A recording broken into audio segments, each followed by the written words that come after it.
Hey guys, welcome back. If this is your first time with us, I am Brent Gallagher. This is my wife Cassie, and we are the owners of Avenu Fitness. And we have partnered up with Houston Public Media to bring you the home stretch. That's where we're asking you to simply take 5 minutes out of your day, push back from the desk a little bit, and invest in 3 separate moves. Now, if you were with us last week, hey, we're so grateful that you come back here. But if this is your first time, we certainly hope this is not your last time for you. But what we're going to do this week here is we're going to use a pillow. So last week we used a wall. This week we're going to use a pillow. Ours is this fancy little pad that we have laying around here. If you need to kind of run through your house right now, find a pillow that you have on the couch, find a pillow that you might have on your bed. You know, you've got like 16 throw pillows that your wife loves to put up on the bed, and guys don't quite yet really understand what they're all for. You can go grab one of those here.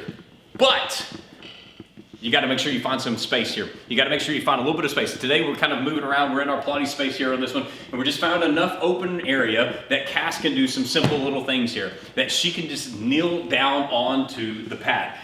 This is about as much space as that you're going to need here. You don't have to push anything out of the way. No couches need to be moved. But keeping it very simple here today. We're going to start first, as we did last week, with 3 things. We got a stretch, we have something to strengthen you, and then we have something to get you moving. Now, the stretch here is what we call the world's greatest stretch. And it's called the world's greatest stretch simply because The world's greatest stretch. it's because it's the world's greatest stretch. It does everything. If those of you who hate to stretch, you're like, oh my God, this is sheer misery. This is it. This kills like about 15 birds with 1 stone here on this one. So first up, she's going to be taking the right knee down. So you can take your right knee down too as well. This makes it easy when I'm talking about things here. So right knee's down on the ground.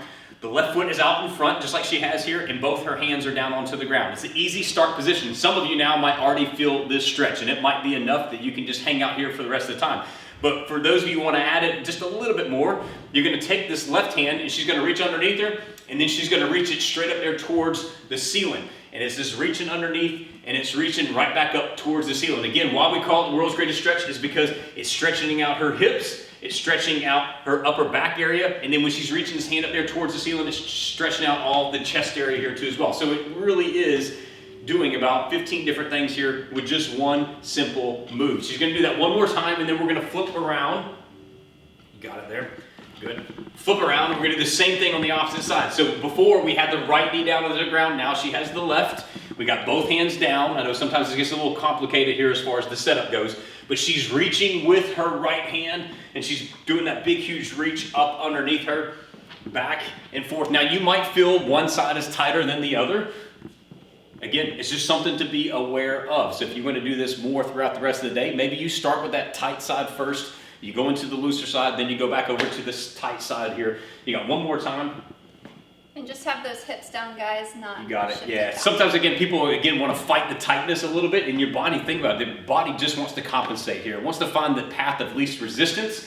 So it's like your kids at dinner with kind of pushing the vegetables around a little bit right here. They're going to go, hey, can I find the path of least resistance? And that's what your body wants to do when you're stretching. The next thing up is the strengthening portion of things here. So last week we did the lunge where we put our hand up against the wall and we kept ourselves balanced out there. Today what she's working on is just going to live a little dangerously here in this one. She's out in the open. There's nothing there to balance her with.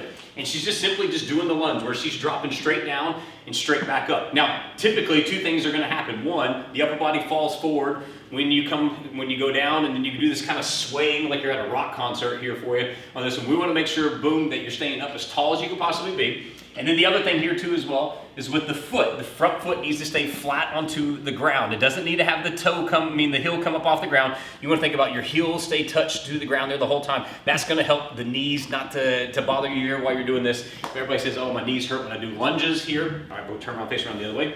Typically the knees hurt when you do lunges because we're pushing through too much through our toes. You got it there.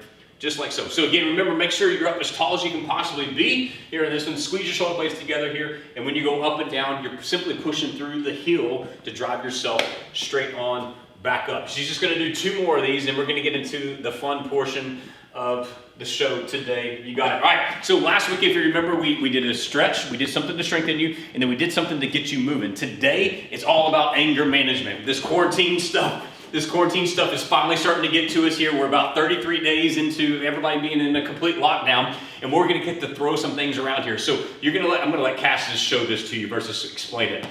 You got it. Just like so. She's going to do another one here. Boom. All right, just like that. So if you have a pillow you don't mind, throw it in around a little bit here. You can pick it up above the head. Boom. slam it right back down to the ground. Now, if you do mind it, or if you're you guys and your partner's at home and she's like, hey, don't throw that around here in this one, you can do it this way. Reach up and boom, you're gonna slam it right on back down again. It doesn't have the sound effect of it all, but it is basically the same thing. You're trying to just quickly slam the hands down there as hard as you possibly can, and she's gonna do that just 3 more times. Boom, you got it. And you might notice that you're starting to kind of pick up the huffing and puffing a little bit here. Yep. Boom, you got it. And it's because it is a full body effort. So just one more time, I know some of you right now are just needing this you just need to hear the sound of some things just slamming here a little bit. It's boom, just like that. That's simple. So you got one more. Oh, she just wants to keep going here on this one. So just like that, we're gonna wrap it up and we'll let Cass finish it out here. Thanks for joining us for the home stretch series. Make sure to like this video and share with a family and friend member this week. And we look forward to seeing you every day at 2:45 again here for the home stretch series. See you.